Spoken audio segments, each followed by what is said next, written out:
karir lancar? Ya belum lah, masih ya meraba-raba dulu lah. Belum, aku baru tamat kan.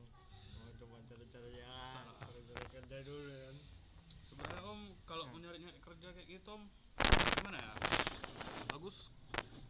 Kalau lagi masa Covid kayak gini, satu pekerjaan udah cukup sih aturannya. Tapi satu kerjaan itu harus kau niatkan kali gitu. Jangan kau cuma sekedar kau kerja di sini. Aku kerja sini cuma 3 bulan lah ngambil gaji. Ya jangan kalau bisa Om. Kalau bisa apa yang ada itu dulu ditelusuri Om. Sampai ibaratnya udah membaik gitu. Udah normal lah keadaannya. Tapi kan sekarang cari kerja susah lah. Sebenarnya gimana? Sekarang kan di PHK ya kan. Jadi susah banget. Kamu ngerokok boleh kan? Aman dulu. Apa Om? Apalagi sekarang orang banyak di PHK kan, cari kerjaan susah. Gimana ya Om ya? Kalau untuk sekarang ini, kalau kita niatkan dari awal kita mau jadi pekerja, kita mau jadi pegawai, karyawan atau yang lainnya, kalau kita niatkan dari awal itu pasti bakalan dapet Om. Sebenarnya gini Om, ya, at least kalau lamaran itu banyak, tapi ya, panggilannya nggak ada, itu dia. Iya lamaran banyak. Sama aja kau kayak gini, ini perusahaan nih, ya. Kau ngelamar, otomatis kau nitip ke bagian sapam dong, Pak ini lamaran saya. Pasti sapam jawab, oke nanti tunggu 3 kali panggilan ya, letak nomor. Kalau kayak gitu yakin nggak bakal dipanggil sampai kapanpun, karena itu nggak cuma kau sendiri yang letak lamaran mah. Karena itu yakin nggak kau sendiri yang bikin letak lamaran. Serius aku. Harusnya gini, ini lamaran website, ini lamaran itu, semua kau masukin. Karena apa? Biar jelas hasilnya. Kalau kayak gimana ya, kalau yang bagi yang kita bilangnya kalau ya orang dalamnya lah gitulah. Ya, kalau bagi orang dalam mah itu mah tinggal santai aja Om. Ya, gampang itu kan. Makanya itu aturannya kan jangan gimana ya, ibaratnya jangan berkecil hati lah. Ya. Intinya kita niatkan dari awal kalau kayak gitulah. Ya sama sih seperti aku sendiri sih, ya jujur aja. Aku pakai orang dalam juga, makanya aku bisa kerja sampai sekarang, udah bisa penghasilan sendiri ya gitulah. Kerja mana sekarang?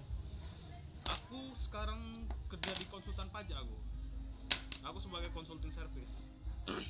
Apa itu tugasnya? Melayani, kalau untuk gimana ya? Tugas apanya nih sekarang? Ya aku kerjakan lah. Yang mana bagi masing-masing. Yang aku kerjakan ya seperti melakukan pelayanan konsultan pajak lo. Misal gini, konsultan pajak itu bergerak di bidang jasa. Ya kan, sebenarnya konsultan pajak itu bergerak di bidang jasa.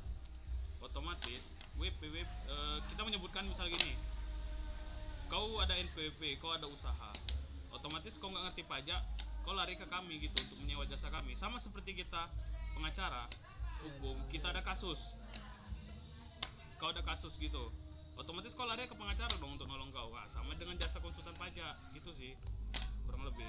Cuma kalau kami sendiri ya, kalau kami sendiri sih lebih ke dalam konsultannya gitu lah. Misal gini, lo masukkan, lo daftar jadi WP kami gitu. Otomatis kau daftar itu pasti ada maunya kan. Ya seperti itulah, pelaporan SPT tahun itu wajib dilapor itu, apalagi di tanggal 31. Mau dia daftar NPWP dia di 31 Maret jam 12 malam, itu tetap lapor di tanggal 31 Maret. Karena itulah kau pasti otomatis nggak ngerti kan cara ngelapor SPT itu, makanya kami lah yang mengurus semua. Kami ini bergerak di bidang jasa sebenarnya Om. Beda dia konsultan pajak. Sekarang gini, banyak orang beranggapan konsultan pajak itu kerja di kantor pajak, ya, padahal bukan. Ya, rata-rata itu kantor pajak kerja di kantor pajak kan, masih gitu kan. Iya. Oh berarti konsultan pajak itu seperti pengacara notaris gitu kan? Ya. Oh. Exactly. Yeah. Benar sekali. Banyak orang tuh beranggapan gimana ya? Kau kerja di konsultan pajak. Kau berarti kerja di kantor pajak dong, di Kemenq sama Sri Mulyani. Ya enggak. Kita masuk golongan swasta sih aturannya. ibarat gini, kau gimana ya, Kemenkeu itu Kemenkumham, pengacara buka kantor konsultan, sama kayak konsultan pajak, konsultan apa lainnya gitulah. Sekarang konsultan pun nggak konsultan pajak aja pasti kan ada sekolah lagi kan mau tetap kayak gitu kan. Sama juga seperti pengacara, notaris kan. Benar Sekolah sekali. lagi. Kalau untuk sekarang sih kita cuma butuh satu sertifikat sih, sama seperti yang aku jalani sekarang sih. Aku kebetulan lagi les privat sih, privat A sama privat B, karena sebenarnya gini ya, gimana ya, dengan pengalaman aku sendiri udah aku hampir setahun sih di kantor konsultan pajak ini kan. Dengan pengalaman aku setahun ini, aku sebenarnya tanpa privat pun, tanpa sekolah privat yang sedang ku jalani ini sekarang, aku udah bisa jadi konsultan pajak. Aku udah bisa ngadapin kasus, aku udah bisa ngadapin orang pajak, aku udah bisa ngitung perpajakan, lapor SPT, aku udah bisa semua lah. Tapi itu kan ibaratnya belum sah kalau kita belum mengakui tanpa sekolahnya kan. Iya. Memang harus satu sekolah dulu. Macam pengacara lah, bisa dandangani kasus sampai Iya. Sama kayak gini, sorry ya gue potong ya. Misalnya gini, kalau dia notaris, otomatis dia wajib ada PPAT lagi kan. Iya, PPAT sekolah lagi. Walaupun kau udah pintar kau di bidang pajak, walaupun kita pintar di bidang pajak, tapi kalau kita belum dapat sertifikat itu, kita tetap masih dibilang amatir. Karena sertifikat itu yang menolong. Kau selama ada sertifikat itu, kau udah bisa bikin kantor konsultan sendiri. Lu jadi bos, lu tinggal arahin lo anak gua, nih datang ke kantor pajak semua gini, apa semua oke. Kau tinggal ngawasin kasus-kasus berat aja sih kalau rasa gua. Itu jadi itu kasus seperti apa ya, kasus susulannya? Kalau untuk kasus denda pajak, denda pajak. Denda pajak jangan salah loh, itu besar. Itu denda pajak karena kita kau bayar ya. Sebenarnya gini ya, sebenarnya gini ya, ada dua jenis NPWP. NPWP karya, tiap NPWP itu ada beda-beda KLU-nya. Tiap NPWP itu beda-beda KLU-nya. Ada pekerjaan bebas itu contohnya kayak pengusaha. Otomatis kau kalau buat pengusaha kan, pengusaha wajib ada apa dong, surat izin-izinnya dong, ya. NIB, IMB apa semua, ya. Nah itu kan dibutuhkan NPWP, ya. Makanya dia dikenakan pekerjaan bebas. Makanya kita nggak, sebenarnya gini ya, kita kebanyakan orang sih sekarang butuh NPWP bukan untuk kepentingan apa, dia malah kepentingan dia sendiri. Misalnya gini, maaf cakap ya, dia menyumbang, otomatis wajib ada NPWP. Udah, dia setelah dia cair uang dia di bank, NPWP dia nggak dilapor. Jangan salah loh, denda NPWP itu ya, kalau kita masih pribadi, ini kita bahas pribadi dulu ya, belum bahas badan ya. Badan, kalau kita pribadi itu dendanya itu 100.000 per bulan dikali 2%. Itu cuma ya, itu BPP kan ada denda ya kan? Itu kayak mana? Dia hitungnya per tahun, per bulan atau gimana? Selama kau udah melanggar dari tanggal itu, bakal terhitung tiap bulan. Nggak, jadi pas pertama kali dia hitungnya per bulan atau per tahun itu gimana? Misalnya gini ya, kau telat lapor SPT nih bulan 3 ya. Otomatis bulan 4 kau udah kena denda dong. Ya udah, denda itu satu bulan udah kira satu hari itu udah hitung 1 bulan. Dendanya itu per bulan. Dan jangan salah ya kawan-kawan ya, denda pelaporan SPT itu berat loh. Ada namanya sanksi itu 100.000, ya. Bunganya 2%, ya tinggal dikalikan aja loh. 100.000 dikali 2% tiap bulan berapa? Itu yang bikin orang makin apa kan? Itu kalau untuk pelaporan karyawan pribadi ya, SPT karyawan ya, karena beda ki. SPT karyawan sama SPT pekerjaan bebas beda. Kalau pekerjaan bebas dia ada dikenakan pajak penghasilan, PPh 25, PPh 4 ayat 2, PPh 26, PPh output, apa PPh 21. Kalau untuk karyawan yang kita bahas sendiri sih PPh 21 sih itu. Karena dia gaji dia itu langsung dipotong dari perusahaan tempat dia bekerja. Namanya PPh 21, dikenakan PPh 21. Tapi dengan satu syarat, dia tidak wajib lapor, bukan tidak wajib lapor sih, dia tidak wajib membayar pajak tiap bulan seperti pekerjaan bebas. Kalau kau punya usaha, kau baru wajib tiap store ke kantor pajak lo tiap bulan. Setoran itu yang ngatur, kalau di kantor pajak itu nama petugasnya akun representatif, AR. Nah, kita tiap NPWP kita selalu ada AR kita. AR kita itu ibarat kalau dalam sekolah kita ya, ketua kelas wali kelas lah gitulah.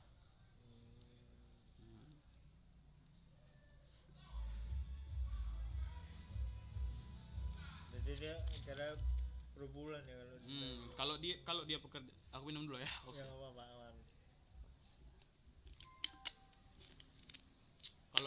Kalau dia pekerjaan bebas baru tiap bulan dikenakan pajak. Semakin besar omset dia, itu kan pasti otomatis kita mesti PKP dong, pengukuhan kena pajak. Jadi kalau misalnya gini ya, misalnya kita buka suatu usaha ruko gitu kan, usaha, itu harus kita lapor ke pajak dulu. Bahwasannya kau punya usaha itu dan bakal disurvei sama orang pajak. Dan yang menentukan setoran kau tiap bulan orang pajak. Seberapa sanggup kau? Bukan seberapa sanggup sih, dilihat dari omset. Makin tinggi omset kau makin tinggi jadi kan setoran. ada ini orang nakal kan, nggak melapor. Itu gimana tuh? Apa? Nggak melapor dia. Oh enggak. Kalau dalam sistem pajak sih gini. Karena kan orang ngapain aku bayar kan, capek kan. Banyak sih. Bisa lapor, biar aja. Ya otomatis kalau dia jurusita bakal datang dong. Karena orang pajak itu karena petugas pajak itu nggak bodoh. Mereka pintar, jangan salah loh. Karena kan ada juga orang ini buka dan diam ya, tiba-tiba udah buka aja tokonya. Iya, selama dia nggak ada NPWP, dia nggak wajib lapor om. Itu harus ada NPWP. Iya, karena sekarang sudah berkaitan loh. Kau otomatis kau buka usaha, kau harus ada izinnya dong, izin edar, izin jualannya, izin apa aja ya kan. Dan itu syaratnya harus ada NPWP. Mau nggak mau syaratnya harus ada NPWP.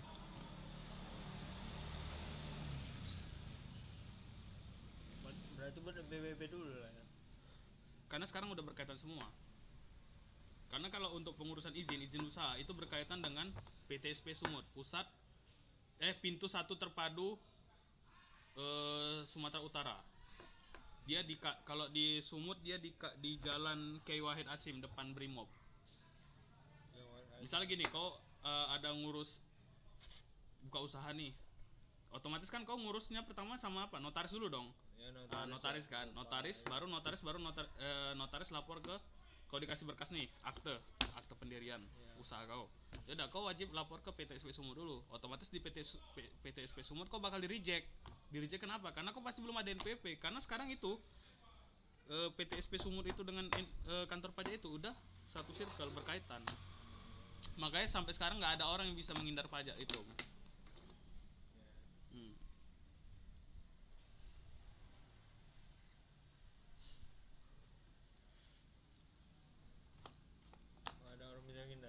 Nggak ada bisa orang hindar selama dia punya jadi kalau pengusaha besar tuh mana itu kan ada juga yang meninggal dari kan ada juga yang berpajak dia pengusaha besar itu kan. Oh itu untuk badan perusahaan. Itu beda lagi dan pribadi. Kalau dia badan lebih ngeri lagi dendanya 1 juta dikali 2% tiap bulan kalau kita nggak lapor SPT ya. Terus setorannya kalau badan dia mesti ada 3 kali lapor tiap tahun. SPT tahunan, SPT masa tiap bulan, sama lapor PPN. PPN itu kalau nggak dilapor dia PPN itu kita lapor di bulan Juli akhir. Batas pelaporan PPN perusahaan 31 Juli di bulan akhirnya lah pokoknya. Dan kalau kita nggak bayar 500.000 dikali 2% denda tiap bulan. Itulah yang sering bikin gimana ya, yang bikin orang itu dendanya numpuk. Dari satu aja kan otomatis udah denda kau sebulan segini, denda kau misalnya denda setoran kau 1 juta, sudah setoran kau 1 juta dikali 500.000 dikali 1 juta dikali 2% otomatis nambah dong bunga yang membengkak kan. Sama kayak kita minjem uang di bank, nggak kita bayar tiap bulan otomatis dah. Jadi misalnya kalau orang bangkrut mana itu solusinya bagi pajak? Pajak mana nih, pribadi apa? Pribadi lah dulu. Oh pribadi. Kalau kita nggak tahu ke depannya yang mana kan. Otomatis kita wajib lapor dulu, lapor ke kantor konsultan pajak. Bahwasannya kita nggak bisa mematikan NPWP. Syarat kita mematikan NPWP umurnya 60 tahun di atas. Terus itu dia nggak ada omset. Walaupun dia nggak ada omset, umur dia 60 belum 60, otomatis tapi aset dia masih ada. Jadi kita ajukan permohonan lapor SPT nihil. SPT nihil itu sebenarnya gini, kau lapor SPT tapi kau nggak bayar tiap tahun, nggak bayar, tetap lapor. Mau nggak mau dia tetap lapor om. Kalau 60 ya? 60 ke atas? Nggak, kalau dia usaha dia betul-betul bangkrut. Oh iya betul-betul bangkrut. Karena itu pasti bakal diteliti dong sama orang kantor pajak. Iyalah. dia tahun lalu omsetnya masih tinggi, kenapa di bulan ini tiba-tiba bangkrut? Iya, iya. Otomatis orang tuh bakal kunjungan visit ke tempat usahamu. Apalagi sekarang corona gini yang tiba-tiba banyak bangkrut usahaan, restoran segala macam. Iya, makanya tuh sekarang banyak orang lapor nihil sih Ya. zamannya. Tapi nggak juga sih, sekarang ada dikenakannya intensif pajak. Intensif pajak itu dia kayak kita dalam jangka waktu beberapa bulan kita nggak lapor pajak. Bukan nggak lapor pajak sih, nggak bayar jatuh ya, gitu sih. Jadi kalau pajak kendaraan, Gojek dengan nih Apa? pajak kendaraan. Itu beda lagi, itu samsat. Itu beda lagi ya. Beda lagi. Kalau kami khusus pajak pribadi sama pajak badan. Pajak yang berkaitan dengan Kemenkeu lah. Kalau dulu kalau kau tahu Dispenda, Dispenda itu masih menyatu sama kami tuh. PBB. Kalau kau ngurus tanah kan wajib ada PBB dong. Iya, iya. PBB kan, PBB, ya. aktifkan PBB kan. Dulu sama kami. Sekarang udah pindah. Aku lupa pasal berapa sekarang ya. Pasal lupa lah undang-undangnya sekarang. Undang-undang mengatur itu. Sekarang untuk yang pengurusan PBB, ngurus apa semua itu udah nggak sama kami lagi. Itu udah diarahkan ke Pemda. Nah, makanya sekarang kalau orang mau pengurusan PBB dia wajib ada NPWPD. NPWPD itu NPWP pajak kita tapi D-nya daerah.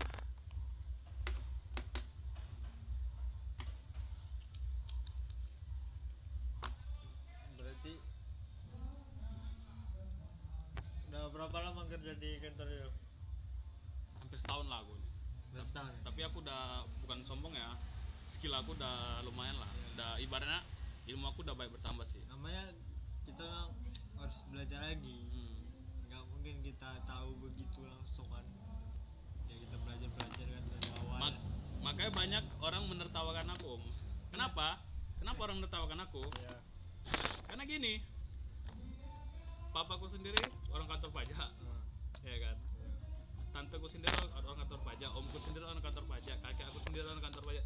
Tapi aku malah lari, menyimpang, gak ngikutin orang itu. Jadi ibaratnya konsultannya, gitu. Ya nggak apa-apa lah. Sama. Cuma sih kurang satu circle sih. Harusnya kalau bisa satu circle sih gitu.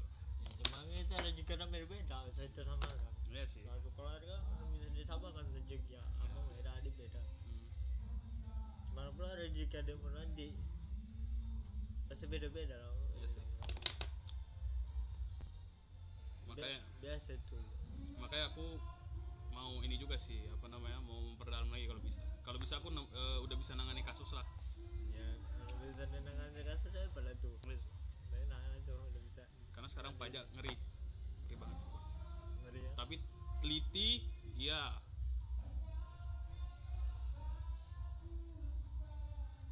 Yalah.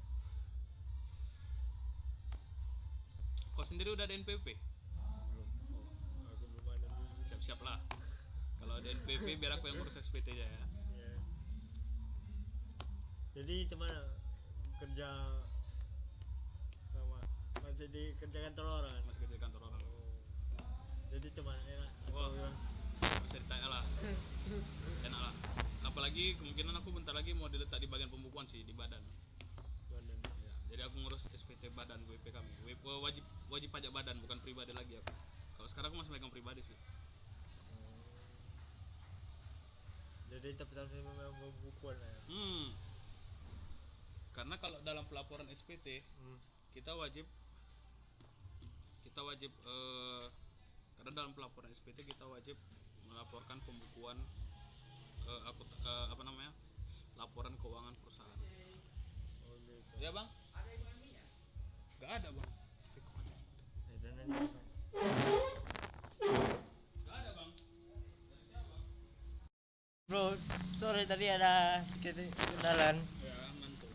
Tadi kita bahas tentang PPN tadi ya? PPN restoran tadi kan. Enggak. Ulangan tadi lah. Ya. Sebenarnya gini, PPN itu dia kita dikenakan karena itu udah berdasarkan undang-undang. Karena orang itu pasti memungut PPN. Tapi untuk yang udah PKP, pengukuhan kena pajak. Dia kalau mau PPN dia mesti omset dia di atas 4,8 M per tahun. Jadi gini. Jadi PPN itu memang dikenakannya kepada konsumen kan? Iya, Oh. dikenakan pajak. Konsumen juga kena ya? sebelumnya dia pasti membeli produk itu pasti terkena PPN, makanya kau wajib mengenakan PPN juga, dikenakan PPN juga.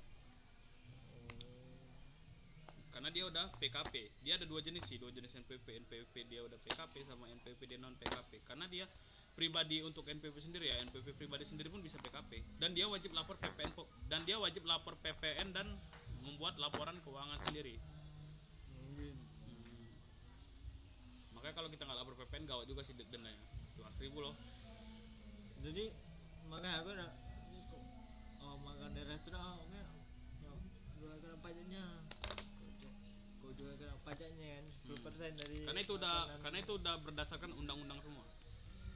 Undang-undang yang mengatur PPN. Ya. Karena kita di bidang pajak ini kita wajib paham undang-undang. Sama kita di Ya, bidang hukum, kita harus ya. undang-undang hukum juga dong.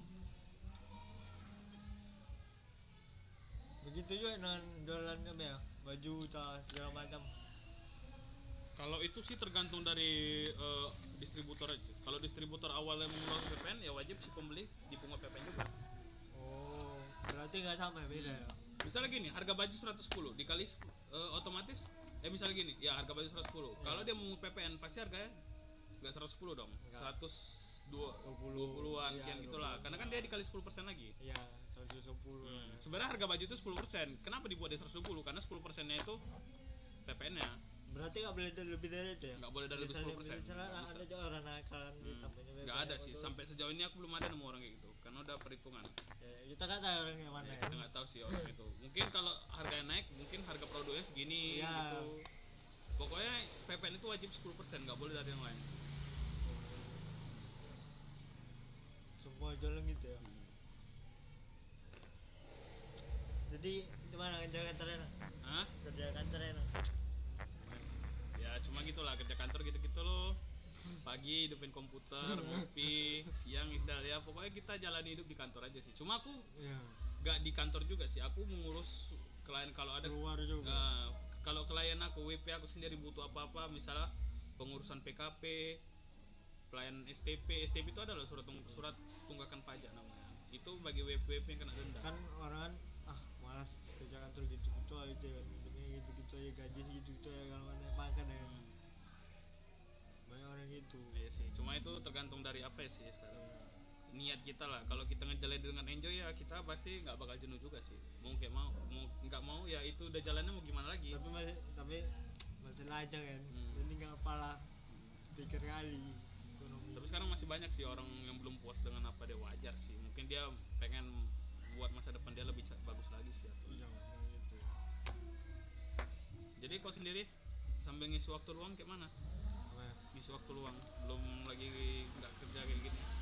Ya itu berbuat konten lah, Kau berkonten. makanya aku kemarin kan coba lah ikut entah partai gitu kan. Mana tuh dapat kawan juga kan. Iyalah cocok lah karena kan kau Kemarin ada orang ketua partai yang bilang, apa yang kau bisa, kata dia gitu loh nama aku. Ya aku saya pak berbuat konten apa, membuat video podcast. Oh bisa itu katanya, nanti kita berpodcast di sini. Oke, siap. Selain itu ada hobi lain kau? Ya aku suka ngedit suka orangnya mau. Beda ya? Nah, Beda hobi kita ya? beda. Dan aku mau cuma ada banyak beda hobi ya. Iya ya? Nggak sama ya. Bisa sih, bisa. Yang penting kita ya Jalani aja, yang positif lah hobi. positif. Yang penting kita nggak merusak orang lain, nggak merusak hubungan dengan orang Iya, lain. nggak mengganggu circle orang lain lah. Iya, gitu iya, lah. kebanyakan kita kan mengganggu orang lain, hobinya menghina orang lain, mengejekkan orang lain, merendahkan orang lain, kan gitu. Penting kan kita nggak ganggu orang lain. Jadi apa sekarang selain kerja di kantor, hobinya? Karena umur udah semakan juga ya, udah 23 ya. Udah per 23 sih aku. Ya, Per 23 sih. tapi aku lebih tua lagi tuh. Beda lah. Aku dulu sempat kena di bidang warnet sih, main warnet. Cuma sekarang aku udah tobat sih, nggak lagi sih. Sekarang aku lebih hobi aku jadi busmania. Jangan salah loh, hobi bisa jadi loh. Ya, jadi busmania. Makanya sekarang dari busmania itu sendiri kita udah terkenal, udah ada kenalan, saudara apa semua, jadi keluarga lah pengen jalan. Kan, kau tahu sendiri busmania itu kayak mana? Yang hobi-hobi ngetrip cadangan itulah. yang sering main-main di loket. Kebetulan aku busmania aku ALS.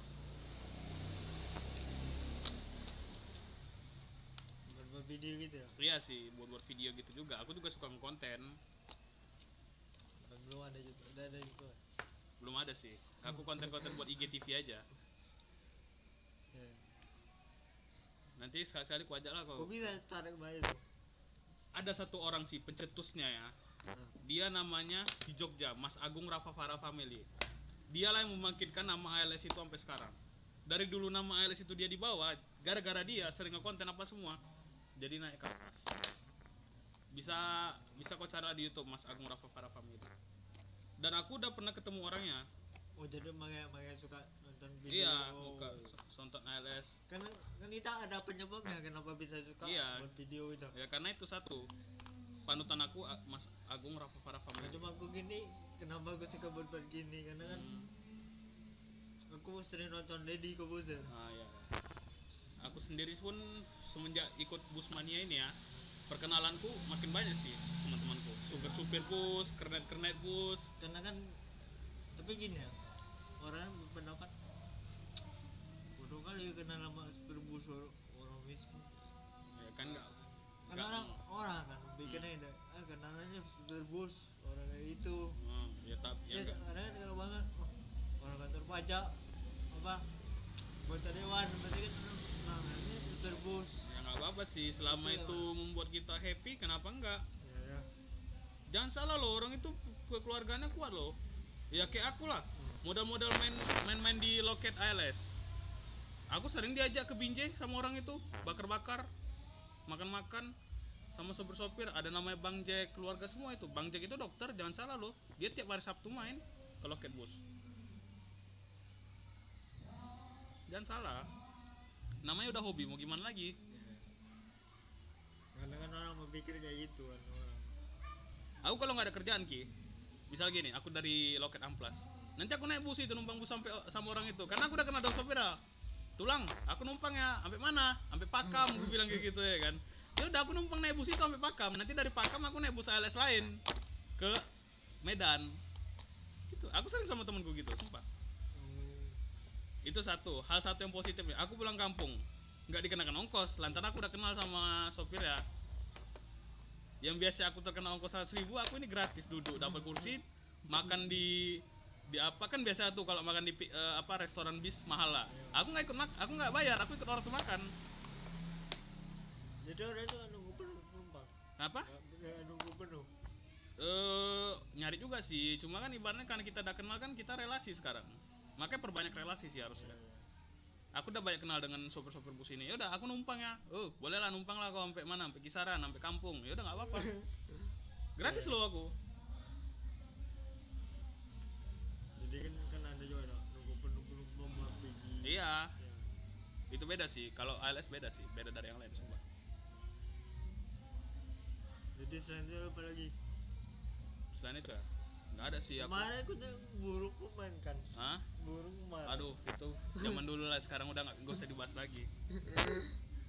Nggak ada zatnya. Capek kan marah-marah gitu. Namanya hobi orang om beda-beda.